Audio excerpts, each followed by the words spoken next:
j'aime ça, prendre le temps de souligner la part des gens de l'Église Emmanuel. Peu importe ce que vous faites dans cette assemblée, ça contribue à l'ensemble de l'Église. Amen.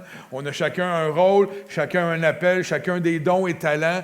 Et à partir de ça, l'Église Emmanuel et toutes les églises, le corps de Christ est fait comme ça. À partir du rôle de chacun et de tous et chacun, l'Église avance. Amen. Et êtes-vous d'accord pour dire que l'Église avance encore en 2025? Amen. L'Église, elle est plus vivante qu'elle n'a jamais été vivante dans l'histoire de l'humanité, frères et sœurs. Amen. Là, je suis énervé.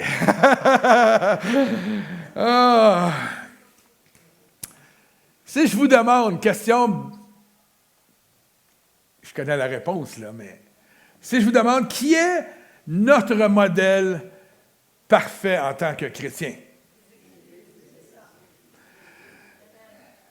C'est un autre qui m'avait répondu Sergueï, ou qui m'avait répondu Denis, ou Roland, ou Kevin. J'avais dit, c'est des bons modèles, c'est des bons modèles. Mais j'ai dit le modèle parfait. Maxime a fait, oui, t'as raison. Mais pourquoi il est un modèle? Tu sais, vous allez me dire, oui, mais c'est Dieu, c'est le Fils de Dieu. OK, c'est ça la réponse facile. T'sais. Mais pourquoi il est un modèle? Oui, exactement. Il est amour. Roland, vas-y. Ouf! T'es pas mal dedans, mon beau Roland. En tout cas, t'es dedans dans ma réflexion que j'ai à vous apporter ce matin. Pour moi, Jésus, c'est un modèle accessible. Il y a plusieurs années, quand j'étais pasteur jeunesse, donc ça date de quand même longtemps, j'avais prêché sur les héros de la foi. Puis j'avais prêché les héros de la foi dans le sens du moment où ils deviennent des héros de la foi, où ils sont victorieux. Tu sais, on prêche David, on ne prêche pas de David quand il était tout boutonneux, jeune, un adolescent, tu sais, qui promenait. On prêche David quand il a conquéri les nations, quand il est devenu le roi, et on dit que c'est un héros de la foi. Mais il y a eu tout un processus avant de devenir un héros de la foi, right? Et les jeunes me disaient tout le temps, « Pasteur, c'est dur la vie chrétienne parce que j'ai l'impression que c'est inatteignable lorsqu'on regarde les héros de la foi. C'est inatteignable d'être comme eux autres. Parce qu'on ne prêche jamais l'avant.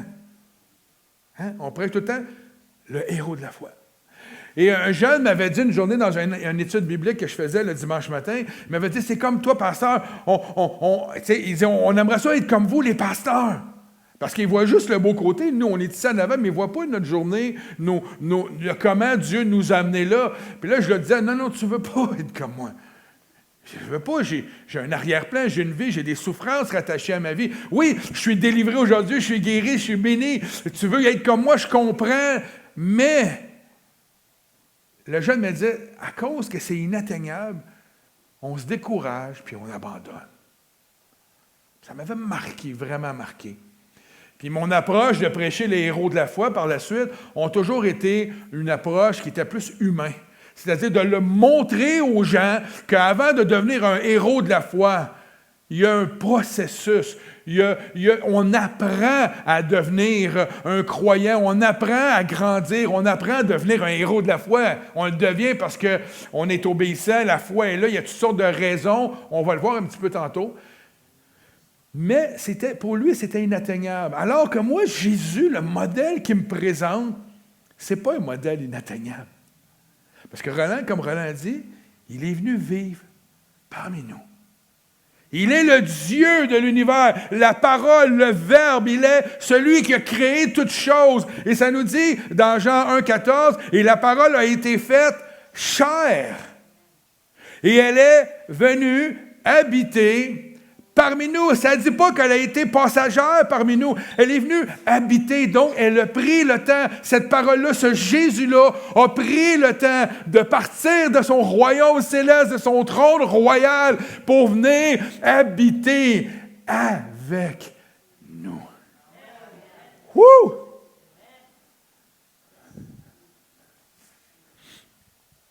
Non seulement il nous a créés,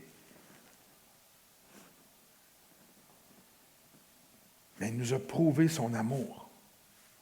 Il nous a prouvé son amour non seulement à la croix. On le sait, à la croix, c'est l'amour, c'est le sacrifice ultime.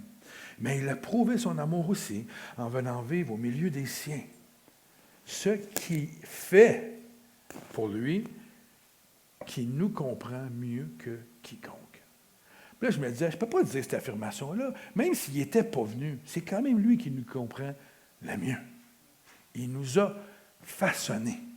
Il nous a créés avec nos dons, nos talents, nos capacités. Dieu, il n'a pas fait comme moi, il faut que je descende en bas, il faut que j'essaie de les comprendre. Je ne les comprends pas. Au lieu de les zapper une autre fois, de détruire l'humanité une autre fois, m'aller vivre parmi eux, m'essayer de comprendre c'est quoi leurs défauts.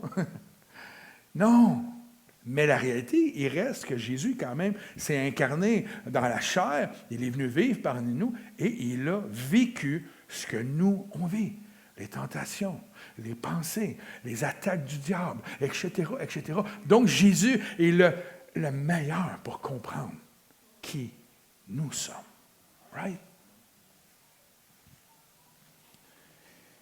Alors, Jésus, le Christ, était pleinement homme, mais un homme de l'Esprit. Il a marché dans une parfaite communion avec le Père et le Saint-Esprit. C'est la raison pour laquelle il a été capable d'exercer l'autorité spirituelle. N'oubliez pas, pensez toujours dans votre tête, quand il est venu, il n'est pas venu, il est venu, oui, il y avait une partie de divin en lui, mais il est venu comme un homme. La Bible dit parfaitement homme. Il est venu exercer l'autorité spirituelle aussi bien dans sa vie à lui que tout au long de son ministère terrestre. Pour être victorieux, un chrétien doit apprendre à collaborer quotidiennement avec le Saint-Esprit. La Bible dit qu'il a collaboré avec le Père et le Saint-Esprit tout au long de son ministère. Il dit, tout ce que je vous dis, tout ce que je fais, j'ai vu le Père le faire. Et je fais. Donc, lui aussi, Jésus avait un modèle en tant qu'humain. Évidemment, il connaît le Père de toute éternité. Il est dans le Père et le Père est en lui. Jésus avait l'autorité de changer le climat spirituel dans son environnement et dans la vie des gens qui croisaient sur sa route. Il était humain et il avait ce pouvoir. Jésus était rempli de l'onction de Dieu. Il était le oint de l'Éternel. Il a été appelé à bouleverser le monde non seulement par son salut, mais par les attributs de Dieu qui habitaient en lui. N'oubliez pas qu'il était parfaitement homme et qu'il devait accepter sa mission de devenir l'agneau de Dieu. On le voit dans les Écritures. Il dit au Père, « Père, est loin, si c'est possible, là, change les plans. Change les plans dans mon humanité, dans ma faiblesse. Ça va être trop dur, ça va être douloureux. Change les plans, s'il vous plaît, Père, change les plans. Mais, je vais faire ta volonté. Je vais faire ta volonté. Pas la mienne. Si c'est ça, je vais le faire. »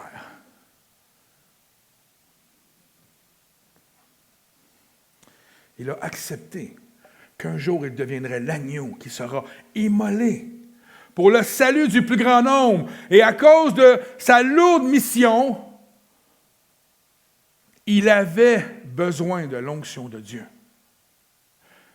Parce qu'il n'avait pas la capacité humaine d'accomplir ce qu'il avait besoin d'accomplir. Il avait besoin de la puissance de Dieu pour accomplir sa mission. Et il était le Fils de Dieu.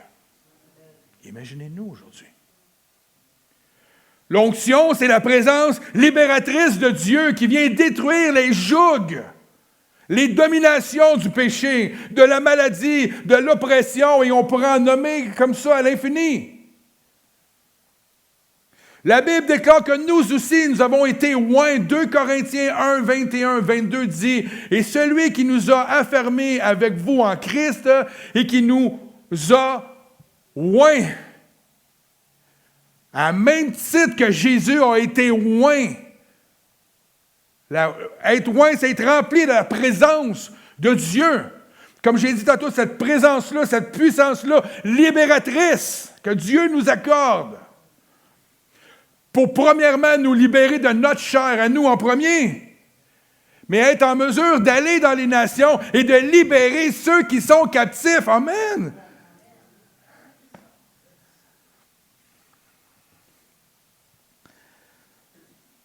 Il est celui qui a fermé avec nous en Christ, qui nous a fermé avec nous en Christ et qui nous a oints. C'est Dieu qui nous a oints, lequel nous a aussi marqués d'un sceau et a mis dans nos cœurs les arts de l'esprit. Et le mot art me disait, qu'est-ce que c'est ça, Seigneur? C'est aussi simple qu'une tradition qu'il y avait chez les Juifs. Le art, ça s'appelle le arabon, qui était une monnaie. Et à l'époque, lorsque tu faisais une entente avec quelqu'un, tu lui laissais cette pièce de monnaie-là spécifique en gage de compléter la transaction. C'était comme si c'était complété. Et plus tard, tu faisais les choses, même si tu n'avais pas encore payé, elle était complétée. La personne qui recevait le or, c'était un gage de « c'est complété, je te le dis, je te le promets, c'est fait ». Et plus tard, il payait la dette.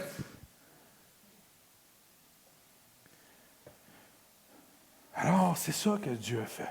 Il a déposé dans l'enfant de Dieu, qui a mis sa confiance en Jésus-Christ, son onction. Il dit, il est venu parmi vous, il est habitant, il vient, je vais vous envoyer mon esprit, il va vivre en nous, on va donner le temple de son esprit, le temple, le oint, on reçoit, c'est pas nous, ça n'a aucun rapport avec nos capacités, c'est une grâce, c'est une faveur de Dieu. Pourquoi? Parce que Jésus sait très bien que avec nos faiblesses, nous remporterons rien sur terre. Mais avec la présence de Dieu en nous, tout change. Comme Jésus, nous avons l'autorité par son onction et sa présence en nous de changer, frères et sœurs. Et j'y crois, de changer le climat de nos vies et de l'environnement autour de nous. Je le crois fermement. Mon frère m'avait dit un jour, je comprends pas, on dirait que j'ai plein de bénédictions qui viennent dans ma vie. J'ai dit, moi je comprends parce que tu es mon frère. Regardez bien pourquoi. J'ai dit, je suis un enfant de Dieu. Et je suis convaincu qu'à cause que dans ta famille, tu es un enfant de Dieu, ma mère est chrétienne, il y a une onction particulière. Et tu es dans l'environnement. Et sais-tu quoi, mon frère? À tous les jours, je prie pour toi. La faveur de Dieu, elle va être sur toi parce que tu es un enfant de Dieu, qui a la faveur, qui est le oint de l'Éternel, habite en lui, qui prie pour toi afin de faire changer le climat dans ta vie. Alors, quand on a des gens dans nos familles qui ne sont pas sauvés, arrêtez de désespérer, arrêtez de croire en vous, croyez en Dieu, il va les sauver.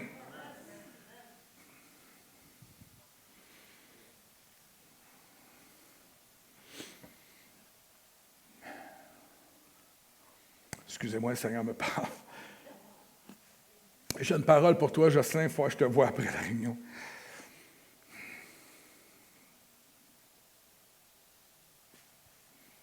Amen. Vous ne la savez pas, vous ne la saurez pas. Je vais en dire à Jocelyn. Je sais bien. Je peux juste ajouter ceci. Quand les gens autour de vous s'approchent de vous, vous ne savez pas pourquoi, soudainement, s'approchent de vous. C'est ça. C'est le début de quelque chose. Mettez votre foi en Dieu. Pourquoi il est là? Pourquoi il veut me rencontrer? Pourquoi il veut passer du temps avec moi? Moi, je le sais. C'est parce qu'il y a quelqu'un dedans de moi qui l'attire à lui. Il y a quelqu'un qui vit en moi, qui veut prendre soin de lui. Toi, tu as donné ce que tu pouvais donner, tu l'as aimé, tu as tout fait pour cette personne-là. À un moment donné, il faut que tu prennes un break parce qu'il te trouve... c'est comme tu t'acharnes de l'acharnement. L'idée, ce n'est pas des éloigner, c'est des approcher à lui. Laisse celui qui vit en toi attirer à lui. C'est ça que la Bible dit. Il va attirer à lui les gens. Vous savez, les apôtres ne faisaient pas beaucoup d'évangélisation. Prenez le temps de lire les Écritures. Ça dit que les gens venaient vers eux autres. Ils faisaient ce qu'ils avaient à faire. Ils se réunissaient. Ils fractionnaient le pain ensemble. Ils prenaient la communion ensemble. Ils louaient le Seigneur ensemble. Ils s'enseignaient la parole ensemble. Et ça dit des gens de partout venaient autour de eux. Il y avait des signes, des miracles, de prodiges au milieu d'eux parce que Jésus, c'est ce qu'il fait. Et les gens disaient, « Je veux avoir ce qu'ils ont. »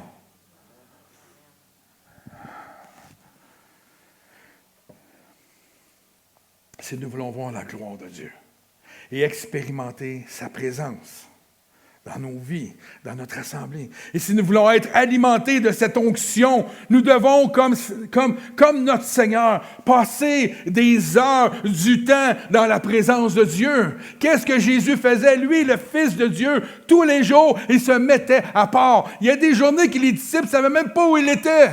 Voyons, Seigneur, on cherche depuis 3 heures. Tu étais où? En présence de mon Père. Ah ben oui, regardons ça, c'est vrai, c'est ça qu'il faut faire. Mais non, c'est ça qu'il faisait.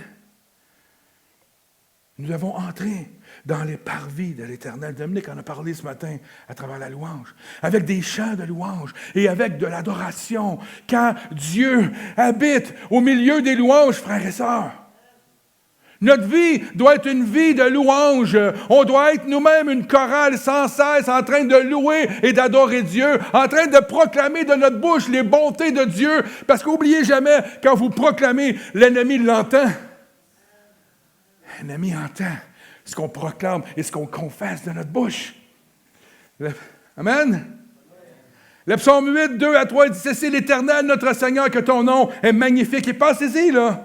Quand vous êtes dans la présence de Dieu, c'est ce que vous faites. « Ah, Éternel, notre Seigneur, que ton nom est magnifique sur toute la terre. » Là, tu en as un qui fait comme, « C'est moi le magnifique. » Non, non, non, non. Non, non, non, non. Tu penses que tu es le magnifique. Le magnifique s'appelle Jésus. Amen. Et toi, tu le confesses. Ta majesté s'élève au-dessus des cieux. Par la bouche des enfants de ceux qui sont là, qui sont à la mamelle, tu as fondé ta gloire pour confondre tes adversaires, pour imposer silence. Pour imposer silence à l'ennemi et au vindicatif. David, quand tu as parlé de David ce matin, il fait comme « Wow! » C'est écrit ici, là, dans mes notes. Je m'écris, David disait, « Loué soit l'Éternel. » Qu'est-ce qu'il disait? « Je suis délivré de tous mes ennemis. » David comme roi, mais même avant qu'il soit roi, étant donné qu'il avait été choisi le oint de l'Éternel, l'ennemi a voulu le détruire toute sa vie. Qu'est-ce qu'il faisait, David? Il partait et il allait dans sa chambre, il prenait sa harpe, il dansait, il chantait et il proclamait qui était son Dieu et que son Dieu était pour le protéger lui. Lui, son travail, c'était de louer et d'adorer son Dieu, de proclamer haut et fort afin que tout le monde entende, l'ennemi inclus, comment lui, il voit Dieu. Il proclamait Dieu. La louange nous amène dans une autre dimension. Elle magnifie la grandeur de Dieu dans nos combats. Elle impose le silence à l'ennemi. Satan est chassé du milieu des louanges. On attend quoi pour chanter? Continuellement. Amen. C'est un réflexe que j'ai. Je dirais que je n'ai pas de mérite parce que je suis un mélomane. J'aime la musique, l'adoration, la louange. Je suis. Ma femme a un ministère de louange, puis des fois, elle me dit, tu peux-tu baisser le son un peu? Je suis tanné de l'entendre. Je suis tout le temps en train d'écouter de la musique, de la louange, tout le temps. Pour moi, c'est l'endroit où je peux comme... C'est tellement émotionnel, c'est tellement un endroit où il y a une charge émotive dans la louange. Et tes douleurs, tu n'as même pas besoin de les exprimer avec des mots. Le Seigneur les ressent, tes douleurs. Tu es émerveillé par les paroles inspirées qu'un chanteur a reçues et il vient toucher ton cœur et tu dis, Seigneur, c'est ça, Seigneur. C'est ça. Et dans la présence de Dieu, les choses sont beaucoup moins lourdes. Les obstacles, les ennemis n'ont plus de valeur.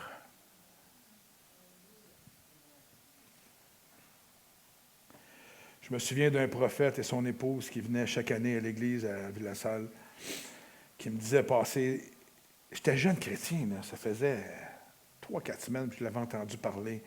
Il disait que tous les jours, il passait des heures dans la présence de Dieu. Je me disais, il ne travaille pas, ce gars-là, il n'a pas de vie. Mais son travail, c'est qu'il était prophète. Il ne savait pas encore, moi, je ne connaissais pas ça. Il passait des heures dans la présence de Dieu, et particulièrement les jours où il devait exercer le ministère, encore plus. Il pouvait me dire que ça fallait jusqu'à 5 heures dans une journée. Il se levait le matin. Il passait 2-3 heures dans la présence de Dieu. Il se prenait du repos. Il mangeait un petit peu. Il retournait dans la présence de Dieu. Et il arrivait à la réunion. Imaginez, tu as passé 5 heures. Tu flottes quand tu arrives à la réunion. Tu passes 15 minutes à écouter des louanges. Puis wouhou! Le monde dans les autos à côté font comme... Bizarre. Il est bizarre. Hein? L'auto ne roule pas, elle vole. En fait, il disait voir lui-même la différence dans le ministère que Dieu lui avait confié quand il passait des heures en sa présence. Il la voyait, la différence. C'était comme si Dieu l'alimentait de sa puissance. C'est comme s'il le remplissait, hein? Il remplissait sa personne, il le remplissait comme un contenant, afin qu'à un moment donné spécifique où il est appelé à exercer le ministère, il pouvait déverser chez les gens ce qu'il avait reçu. C'est difficile d'aller exercer un ministère quand on est vide. C'est difficile de prêcher un message ici en avant si je ne me nourris pas, si je ne vais pas chercher, si je ne me mets pas dans un temps à part pour dire au Seigneur, qu'est-ce que tu veux que j'amène? Je ne peux pas arriver ici et avoir des messages inspirants pour vous pousser, vous exhorter, vous encourager à aller plus loin dans votre vie. Si je prends n'importe quoi au hasard, on va prendre le texte de la généalogie de Jésus. Hein? On va prêcher ça, puis ça va donner ce que ça va donner. Non, non. On veut avoir un impact, on veut être inspiré, on veut être rempli de l'onction de Dieu.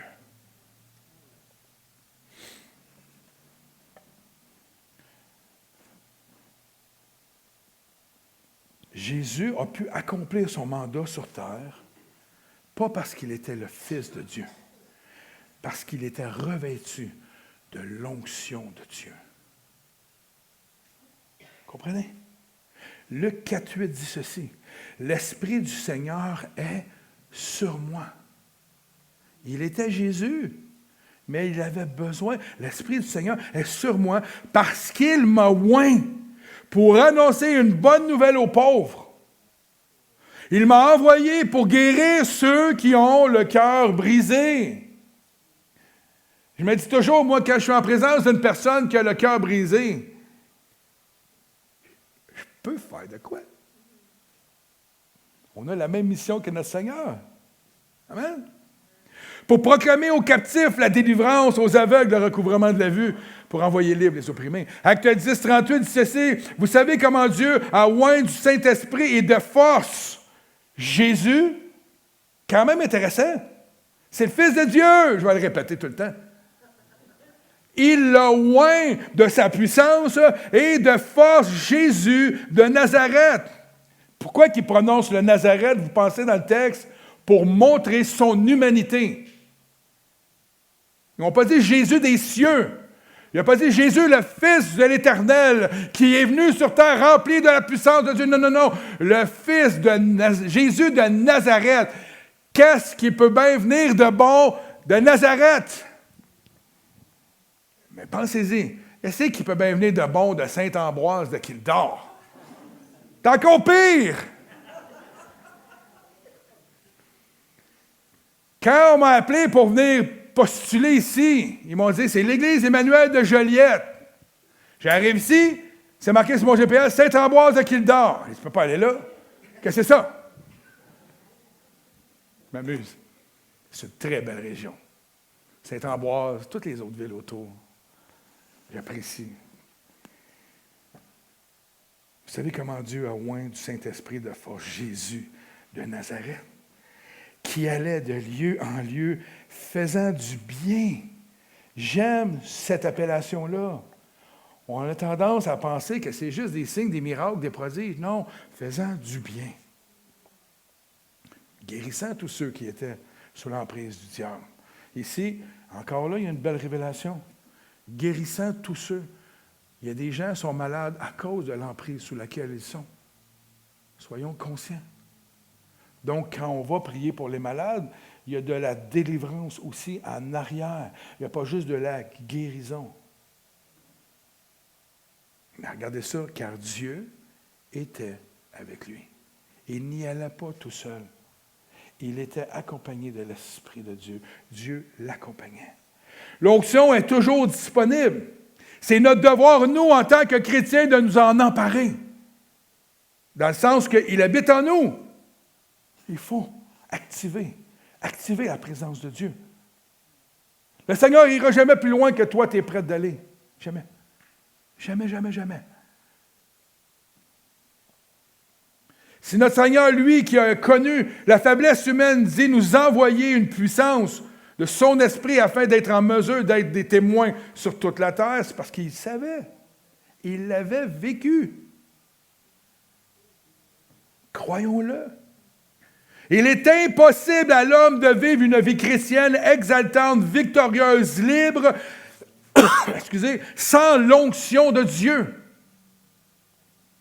Il y a beaucoup de gens que cérébralement, ils croient en Jésus-Christ. Ils croient à l'histoire de Jésus. Mais ils sont vides.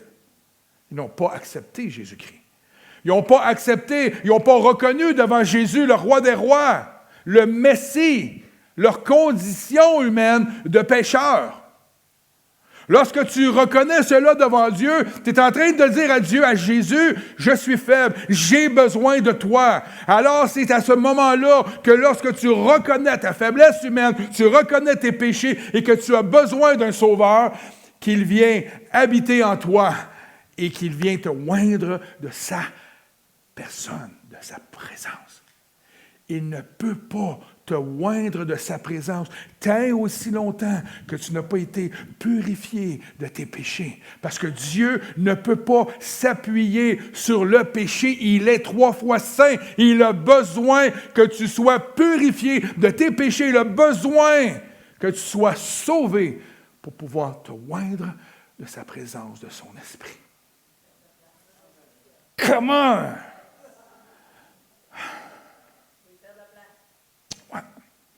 Toute la place. Faites pas un petit spot dans l'agenda ou toute la place. Tout lui appartient.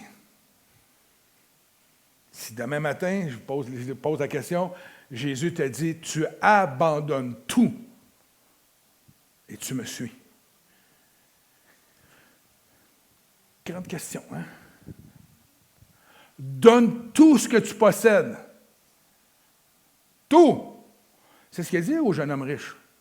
Tu sais, on écoute le jeune homme riche, on dit, ça n'a pas d'allure. Il a refusé de suivre Jésus. Il y avait Jésus en face de lui. Il dit, donne tout et suis-moi. Moi, je louange le jeune homme riche de son honnêteté. On ne sait pas après, il l'a peut-être fait. Mais de tout donner à Dieu, c'est tout un défi.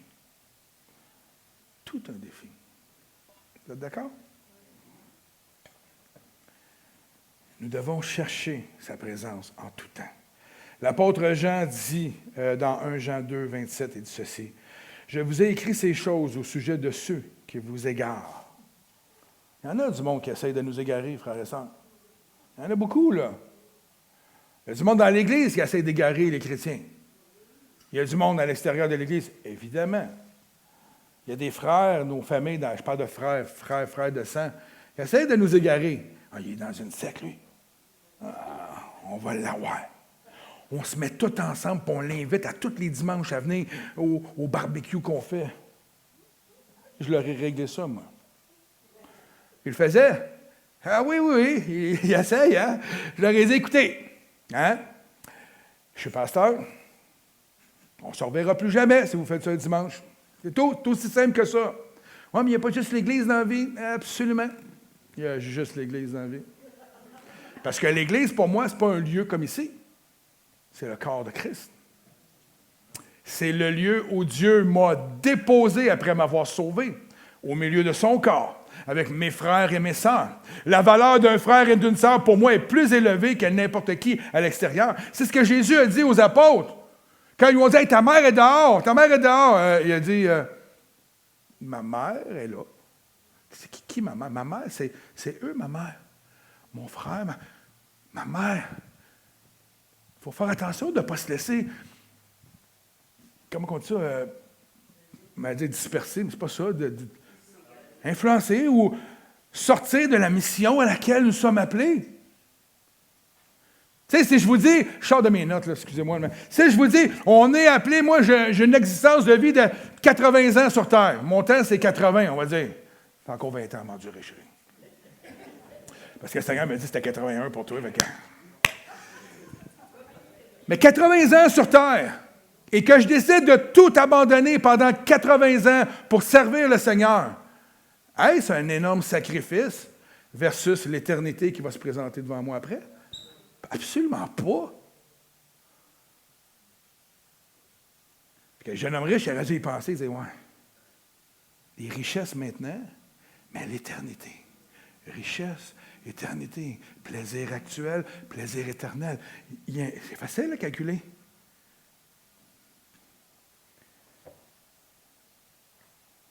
Pour vous, l'onction que...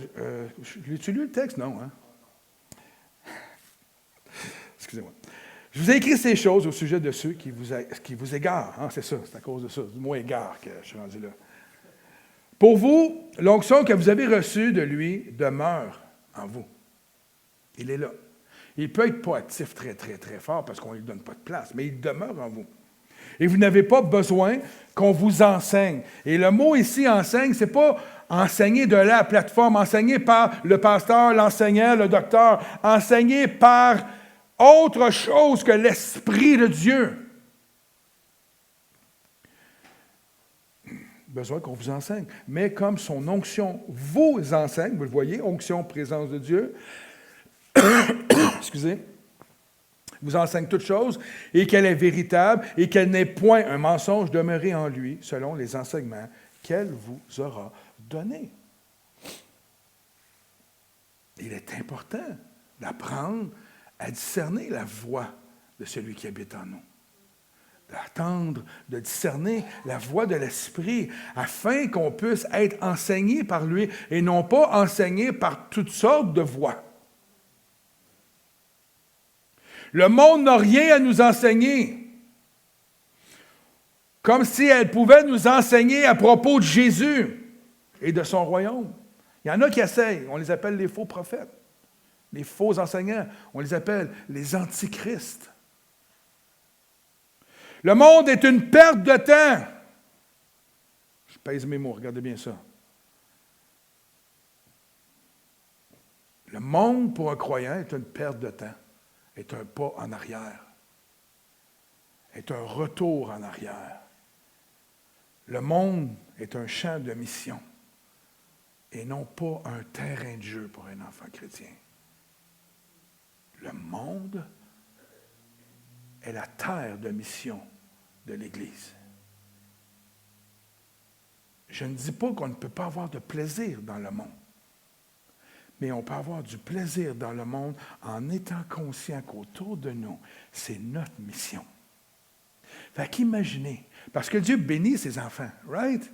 On a des richesses, on a des maisons, on a de la nourriture, il n'y a pas personne qui crève de faim ici, là, surtout pas moi, vous me regardez, là, il est béni.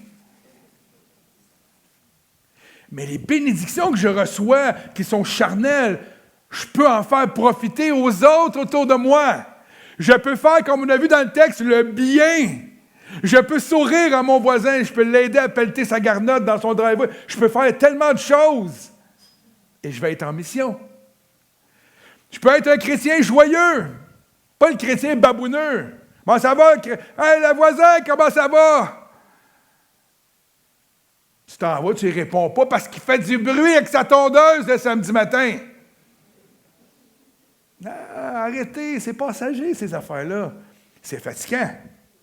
C'est vrai. Moi, j'avais un voisin, il passait sa tondeuse tout le temps quand on mangeait. Tout le temps. Je vous l'ai dit, c'était immanquable. Puis notre terrasse, à l'époque, elle était au niveau du sol. Puis là, il passait avec sa tondeuse, puis il disait, « On mange! » Puis là, il finissait de tondre. Là, on disait, enfin, il sortait son shop-vac pour ramasser le gazon. Tu sais, un malade, là, un malade du gazon. Y a-t-il des malades de gazon ici, là, votre pelouse, là, je pourrais aller jouer au golf avec Sergueï dessus, on pourrait aller poter. Y en a-tu? Dites-nous là, parce que nous autres, ça nous coûterait moins cher, là, aller jouer au golf.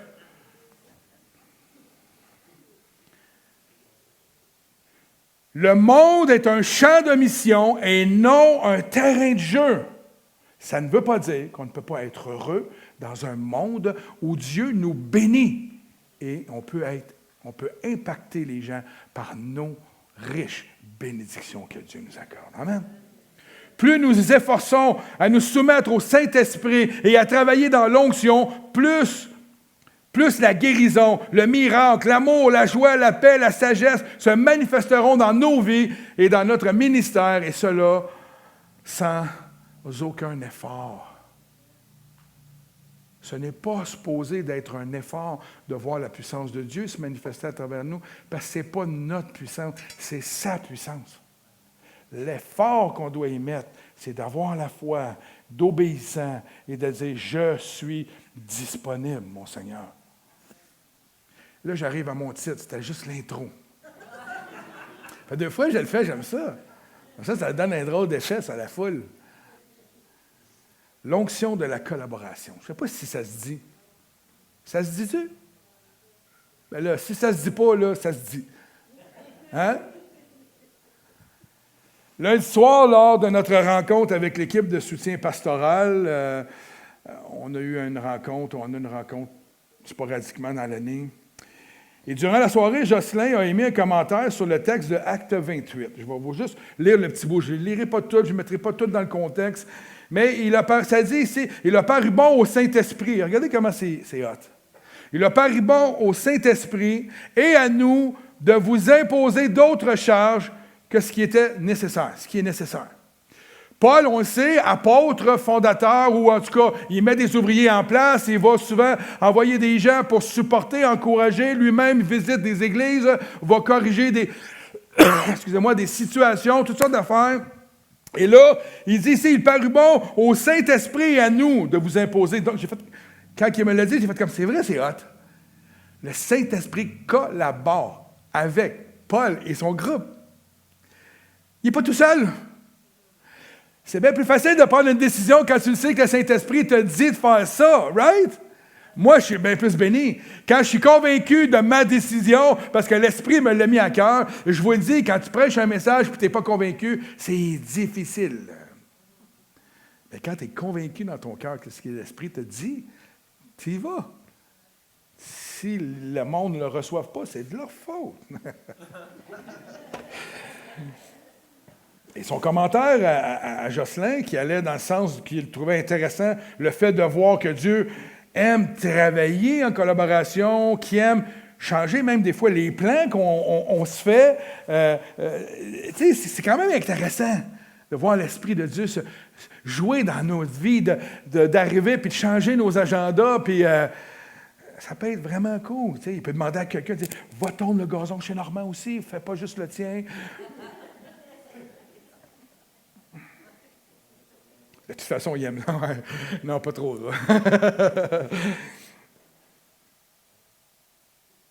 C'est un privilège. Je ne sais pas si on est conscient. C'est un privilège que le Saint-Esprit veuille travailler avec nous. C'est une grâce, c'est merveilleux. On parle le Dieu de l'univers, le Créateur, le Sauveur du monde. On a chanté tantôt qu'il y a un souffle miraculeux qui est venu en lui. Celui qui a donné le souffle qu'on appelle Dieu, le Père éternel. Celui-là, il dit, Norm, tourne à gauche, ça va aller mieux. Ah, OK, merci Seigneur. Hein? Là, j'ai tourné à droite. Tourne à gauche. Ça va aller mieux. Pensez-y 2 secondes, comment on est privilégié d'avoir le Saint-Esprit comme guide dans nos vies. Je pense qu'on ne le réalise pas assez. On n'est pas conscient non plus. Tu vas travailler le matin, oui, tu vas faire les choses par toi-même, ce n'est pas le Saint-Esprit qui va les faire pour toi. Mais il peut arriver toutes sortes de choses dans ton travail où le Saint-Esprit peut te faire quelque chose d'autre. C'est la beauté. Hey, imaginez, c'est des séries éliminatoires, Sergueï, d'avoir un joueur comme Jésus dans ton équipe. T'es sûr de jamais perdre. T'es sûr de jamais perdre. Tu ne peux pas jouer au golf avec Jésus, moi. Fais des trous d'un coup à tous les coups. Plate, là. Il est parfait. Cela m'a ramené, quand Jocelyn a parlé, ça m'a ramené, moi, à l'histoire que nous avons vue la semaine passée avec Ézéchiel et du rôle que l'Éternel lui avait permis d'avoir. Hein? Dieu avait demandé à son serviteur de prophétiser, vous vous en souvenez, sur les eaux de la vallée des ossements, qui représentait quoi? Qui représentait, d'un point de vue, une image du peuple d'Israël qui était mort et desséché.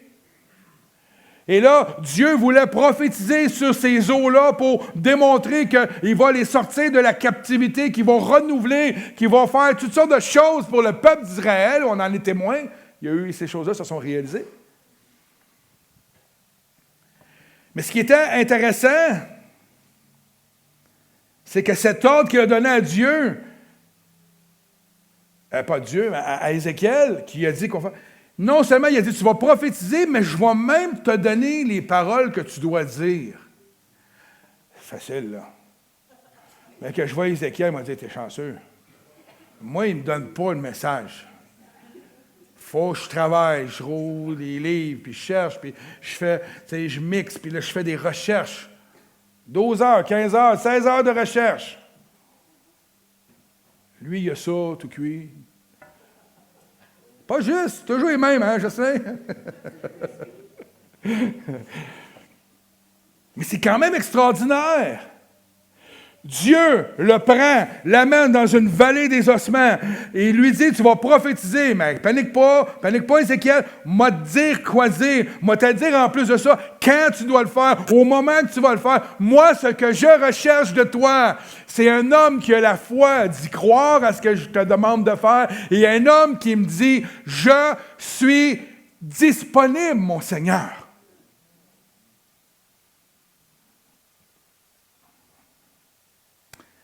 Ça me fait penser à l'histoire de Moïse, et on va terminer avec cette histoire-là. On n'a pas une heure encore, vous êtes correct? Il y a plein de personnages dans la parole de Dieu. Il y en a plein de personnages où Dieu travaille avec eux. Hein? Vous êtes d'accord?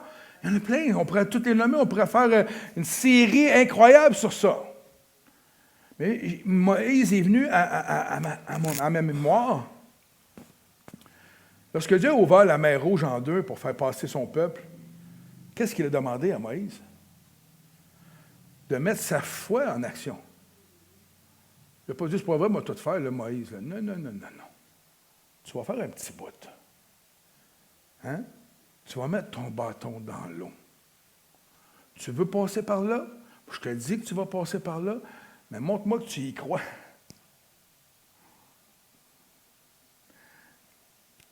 Verset 10 de Exode 14.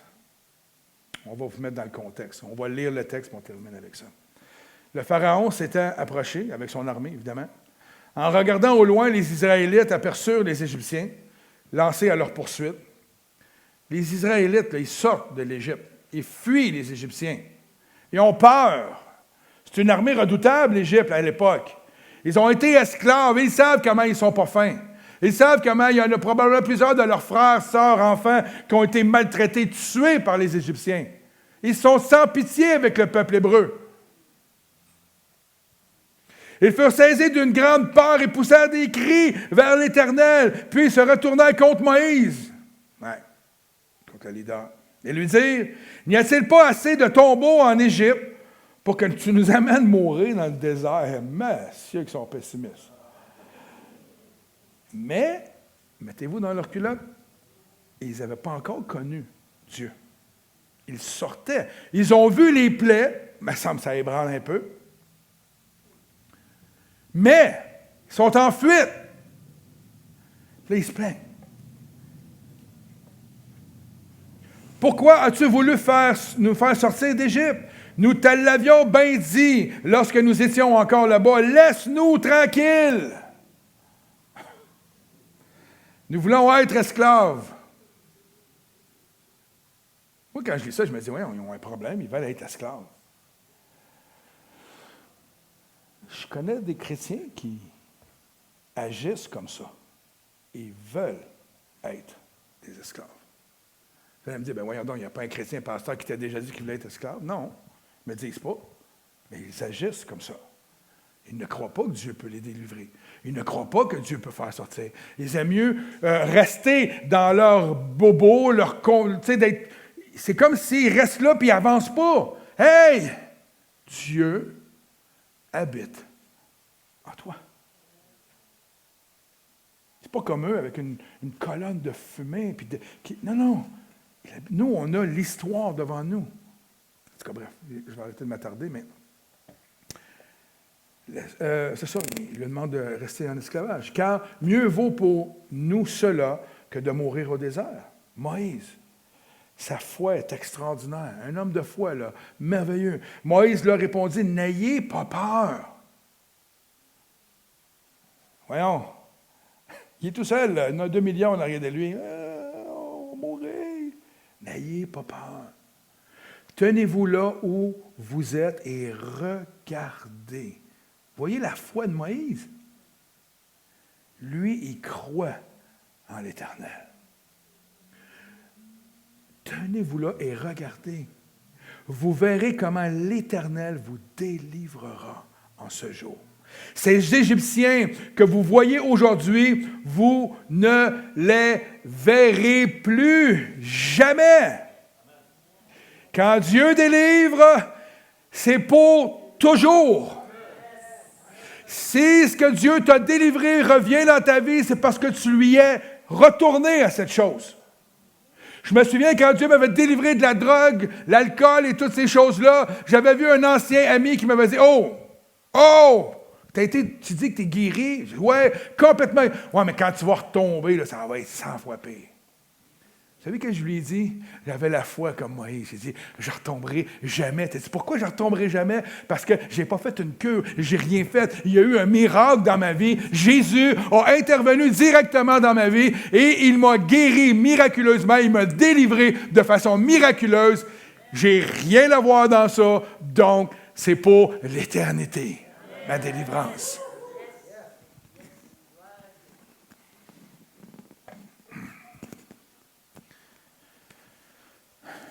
Vous verrez comment l'Éternel vous délivrera en ce jour.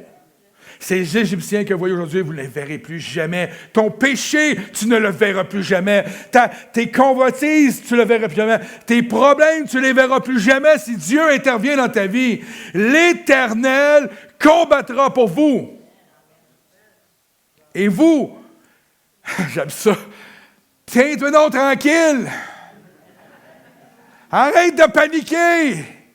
Ce que tes yeux voient humainement, c'est juste, c'est ça que le diable aime faire, nous montrer pire que c'est. Le diable, c'est un champion. C'est le champion de l'illusion. Tu t'en sortiras jamais. Tu es pris avec ça pour le reste de ta vie. Dieu te dit, tais-toi, reste tranquille, observe, l'Éternel combattra pour toi. Ouh! Ah, moi, je suis énervé, là. Ouf! Ça brûle en dedans. L'Éternel dit à Moïse, « Pourquoi cries-tu? » Il ne parle même pas au peuple, il parle aux représentants du peuple. « Hey! Pourquoi tu cries? » « Mais Seigneur, je n'ai pas crié, moi. Moi, je leur ai dit que tu vas combattre pour eux. Ah, mais pourquoi tu cries? » Combien de fois il a intervenu en faveur, Moïse, du peuple? « Moi, les détruire. » Non, Seigneur, détruis-les pas. On va en occuper des autres, OK?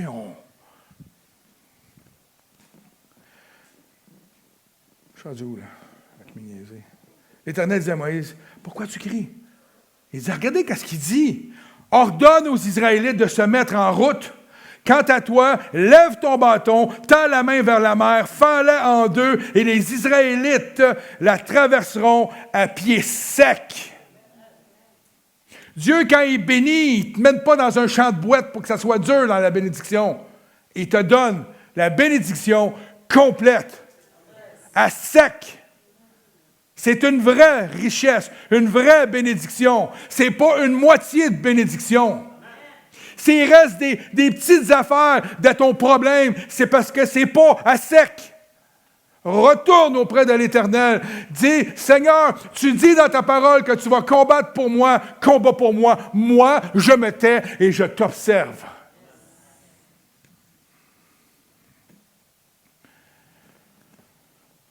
De mon côté, là, c'est Dieu qui parle. Hein? Il dit, fends la mer en deux, puis il dit là, de mon côté, moi, là, le Seigneur, il dit, moi, de mon côté, pendant que tu vas fendre la mer en deux, de mon côté, je rendrai les Égyptiens obstinés. Le mot obstiné, si j'ai pas été chercher de la racine, j'ai pas mis le mot grec, c'était quoi, mais c'est, je vais les mélanger, je vais les faire en sorte qu'ils soient un peu comme dans l'histoire de Gédéon, où le peuple était comme étourdi, il y avait du bruit, des canisses, le feu qui... Il va les mélanger, il va les obstiner pour qu'ils s'engagent derrière vous. Ils vont voir la mer s'ouvrir, il va les obstiner, il va leur rendre la tête de cochon, là. Oh, on va les avoir, on est plus fort qu'eux autres, on va y aller nous aussi. Ils ont ouvert la mer en deux, leur Dieu, on va passer dedans, on va utiliser leur bénédiction pour détruire. Il se dit, le diable, il dit tout le temps ça. On m'a profité de la bénédiction que les chrétiens ont. On m'a rentré dans leur église, on va les détruire. Ce qu'il ne sait pas, c'est quand il arrive ici, il y a des anges partout dans cette église-là qui kickent dehors le diable, puis il dit, tu n'as pas de place ici. C'est ça que Dieu fait pour les enfants de Dieu. De mon côté, je rendrai les Égyptiens fous, obstinés, pour qu'ils s'engagent derrière vous. Alors, Dieu parle. Je manifesterai ma gloire aux dépens du Pharaon. C'est ce qu'il fait au diable, là.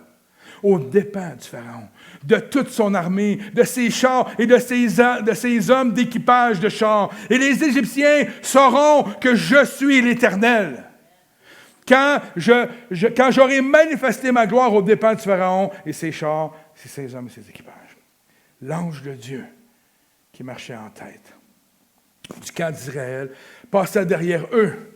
Hein? Il est en avant et là, il passe derrière eux. Et derrière eux, et la colonne de nuée se déplaça également de devant eux pour aller se tenir sur leur arrière, c'est-à-dire entre le peuple d'Israël qui s'enligne pour entrer dans la mer Rouge et le peuple égyptien qui s'en vient. C'est comme si le Seigneur, il est wise, il les embrouille, il leur montre pas qu'est-ce qui se passe, il voit rien. Le diable, là, il connaît pas tout.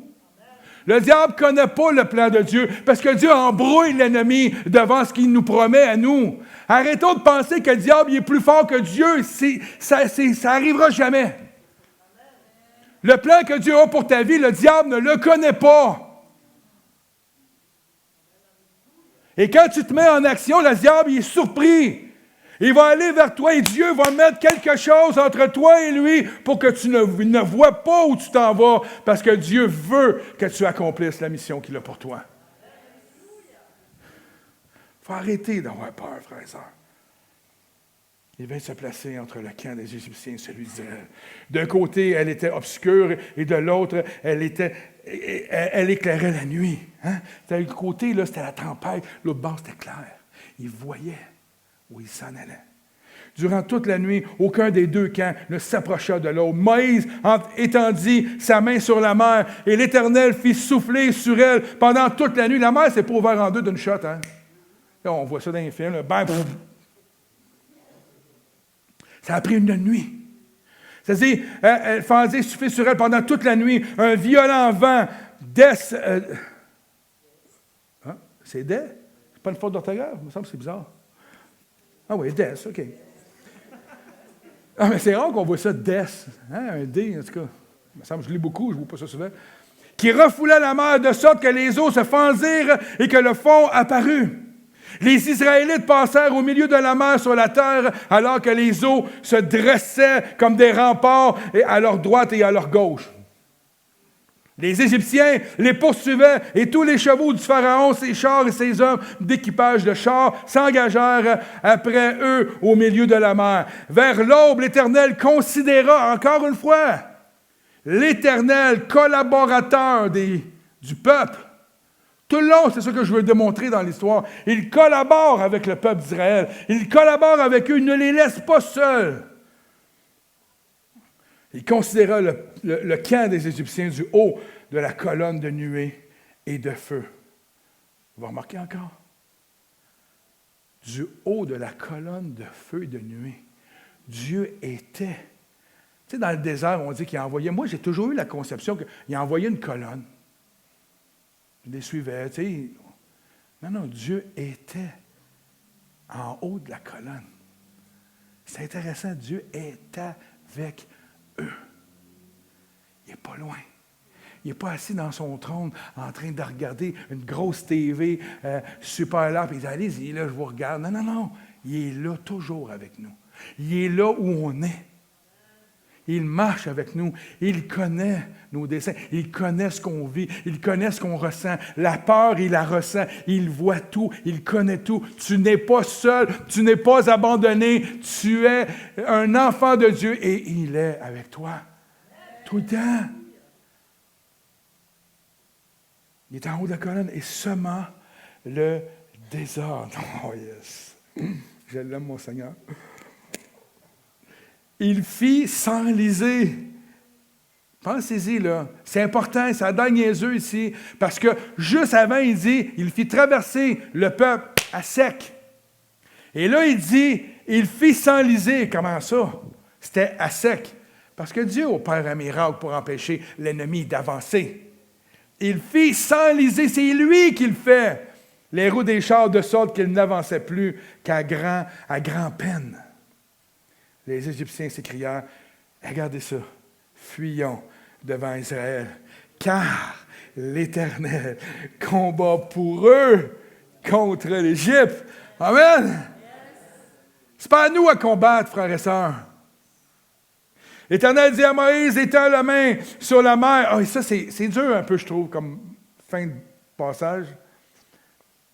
L'Éternel dit à Moïse, étends la main sur la mer et que les eaux refluent, qui reviennent sur les Égyptiens, sur leurs chars et sur leurs hommes d'équipage. Moïse, obéissant, étendit la main sur la mer et au point du jour, la mer revint en place. Les Égyptiens qui battaient en retraite trouvèrent la mer devant eux et l'Éternel les précipita dans la mer. Je n'ai pas lu le texte, mais ça dit après les corps flottaient, bon, il y avait des morts, tout ça, tu sais. C'est quand même merveilleux de lire ce récit-là avec les yeux, de comprendre que tout le long de leur récit à eux, Dieu était là. Dieu intervenait.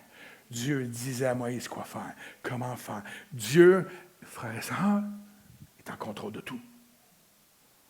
Ayons pas de peur, de crainte par rapport à notre avenir, à notre futur, par rapport à quoi que ce soit.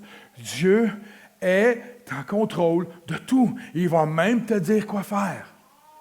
Écoute, entends, discerne la voix de Dieu.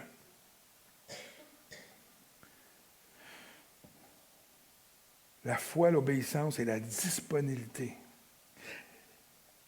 grandissent en nous quand nous passons du temps dans sa présence. Moïse a quand même passé 40 ans dans le désert avec lui.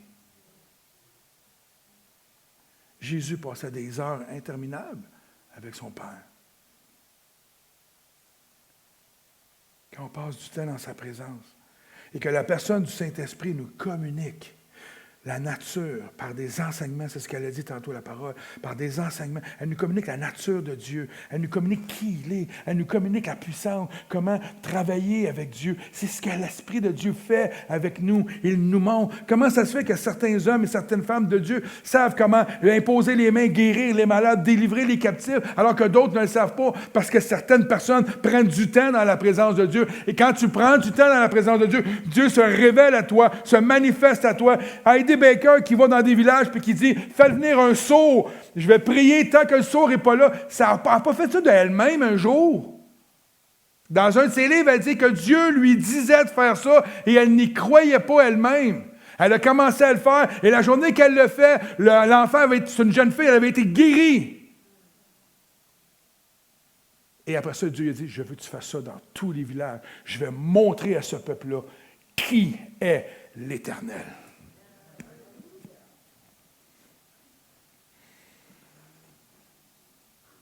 C'est à travers cette présence-là que nous sommes transformés, que nous nous éloignons de la chair et que nous devenons des hommes et des femmes qui marchent par l'Esprit, pareil comme Jésus. marchait par l'Esprit,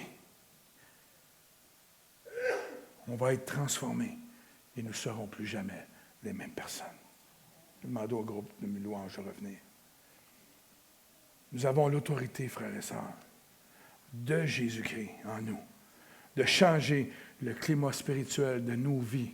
Et je pourrais rajouter de la vie des gens qui sont dans nos vies, qui croiseront notre route. Pas par orgueil. Je ne pense pas que j'ai ce pouvoir-là, moi, Normand. Mais celui qui vit en moi est plus fort que tout. Tout. Depuis des semaines maintenant, je sens que Dieu place devant nous comme des choix de devenir des femmes et des hommes de foi. Quand je prie pour nous, l'Église, c'est ce que je ressens. Des frères et des sœurs obéissant à la voix de l'Esprit. Obéissant aussi au choix que Dieu va déposer devant nous. Dieu veut conduire son Église à devenir disponible pour lui. Souvent, on a entendu dire au cours de l'histoire, en tout cas moi depuis que je suis chrétien, combien de fois on a entendu dire, on aimerait ça retourner à l'Église des premiers temps, mais l'Église des premiers temps, vous savez quoi, elle était disponible. Elle était disponible, elle avait la foi. Elle croyait dans ce que Dieu lui disait de faire.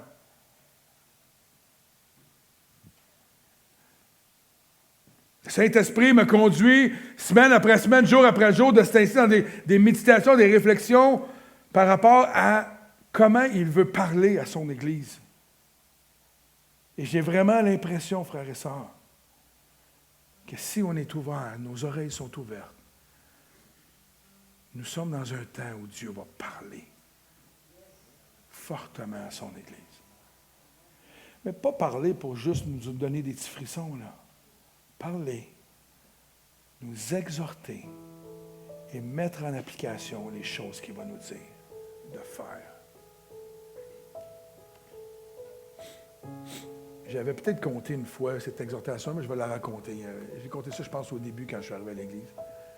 Aux États-Unis, lors d'une conférence, dans une église, un jeune pasteur de l'équipe de l'Église haute avait reçu une parole dans le temps de prière avant la réunion.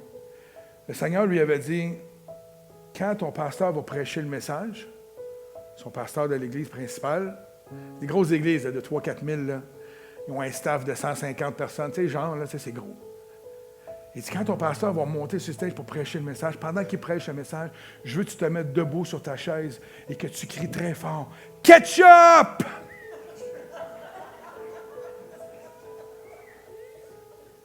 On rit, là. Mais lui, il a dit au Seigneur, mais ouais. Eh oui, Seigneur, on va me faire éclairer tout de suite. Il va me faire éclairer. Voyons, Seigneur, je ne peux pas. Et là, le Saint-Esprit, pendant quelques jours, l'a harcelé avec cette pensée-là. Alors, la conférence commence. Lui, il est assis avec tout le staff, ils sont assis comme dans les premiers rangées en avant, en tout cas. Puis il dit, je suis assis dans le sanctuaire, puis moi, j'ai oublié un peu. Puis à un moment donné, le Saint-Esprit dit, yo, je t'ai demandé de te lever et de crier ketchup. Le pasteur prêche, c'est le temps.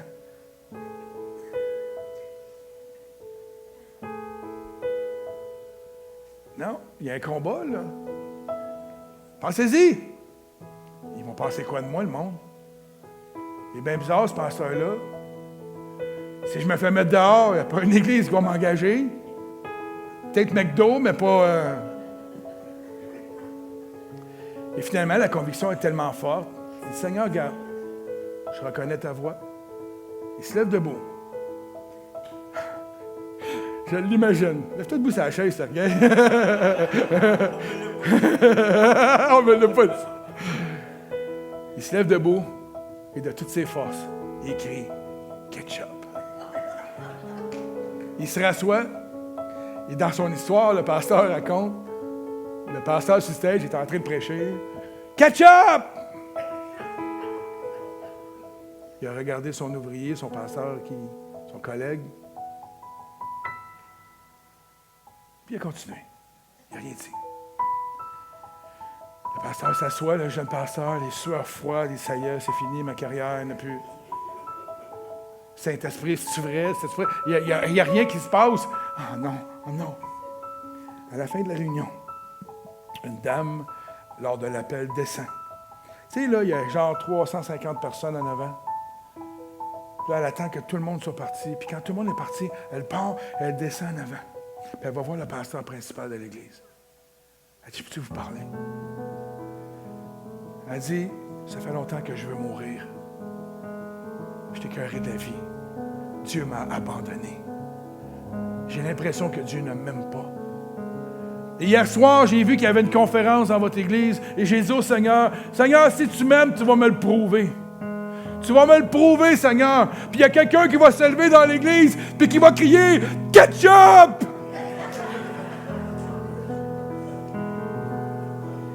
Pourquoi vous pensez qu'elle a dit ça? Parce que c'est tellement inusité que ça n'arrivera pas. Elle est descendue en avant, elle s'est mise à genoux, elle s'est mise à pleurer. Elle a dit, Seigneur, tu m'aimes vraiment? Tu m'aimes vraiment? Mais vous savez-vous quoi?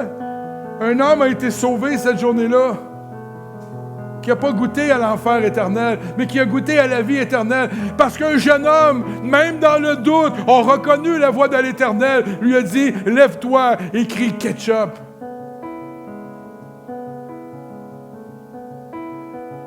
La réalité, frères et sœurs, c'est que l'Église de Jésus-Christ est appelée à vivre de miracle en miracle, de révélation en révélation, d'obéissance en obéissance, de foi. Elle est appelée à être disponible et à entendre la voix de l'Éternel et de croire de tout notre cœur que lorsque Dieu dit quelque chose, il le fera. Le Seigneur dit à cette Église, je t'ai placé depuis plus de 50 ans dans cette région parce que ce territoire t'appartient.